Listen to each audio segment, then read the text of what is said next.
एक भक्त था, वह रोज बिहारी जी के मंदिर जाता था, पर मंदिर में बिहारी जी की जगह उसे एक ज्योति दिखाई देती थी। मंदिर में बाकी के सभी भक्त कहते, वाह, आज बिहारी जी का श्रृंगार कितना अच्छा है, बिहारी जी का मुकुट ऐसा, उनकी पोशाक ऐसी। तो वह भक्त सोचता, बिहारी जी सबको दर्शन देते हैं, पर मुझे क्यों केवल एक ज्योति दिखाई देती है।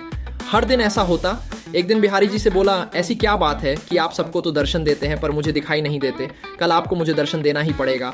अगले दिन मंदिर गया, फिर बिहारी जी उसे जोत के रूप में दिखे। वो बोला, बिहारी जी, अगर कल मुझे आपने दर्शन नहीं दिए तो मैं यमुना जी में डूबकर मर जाऊंगा। उसी रात में बिहारी जी एक कोड़ी के सपने में आए जो कि मंदिर के रास्ते में बैठा रहता था, और बोले, तुम्हें अपना कोट ठीक करना है। वह कोड़ी बोला, हाँ भगवान। भगवान बोले, तो सुबह मंदिर के रास्ते से एक भक्त निकलेगा, तुम उसके चरण पकड़ लेना और तब तक मत छोड़ना जब तक वह ये न कह दे कि बिहारी जी तुम्हारा कोट ठीक करे। अगले दिन वह कोड़ी रास्ते में बैठ गया। जैसे ही वह भक्त निकला, उसने चरण पकड़ लिए और बोला, पहले आप कहो कि मेरा कोट ठीक हो जाए। वह भक्त बोला, मेरे कहने से क्या होगा, आप मेरे पैर छोड़ दीजिए। कोड़ी बोला, जब तक आप ये नहीं कह देते कि बिहारी जी तुम्हारा कोट ठीक करे तक मैं आपके चरण नहीं छोड़ूंगा। भक्त वैसे ही चिंता में था कि बिहारी जी दर्शन नहीं दे रहे, ऊपर से ये खोड़ी पीछे पड़ गया, तो वह झुंझलाकर बोला, जाओ बिहारी जी तुम्हारा कोट ठीक करे, और मंदिर चला गया। मंदिर जाकर क्या देखता है, बिहारी जी के दर्शन हो रहे हैं। बिहारी जी से पूछ होने लगा, अब तक आप मुझे दर्शन क्यों नहीं दे रहे थे? तो बिहारी जी बोले, तुम मेरे निष्काम भक्त हो, आज तक तुमने मुझसे कभी कुछ नहीं मांगा,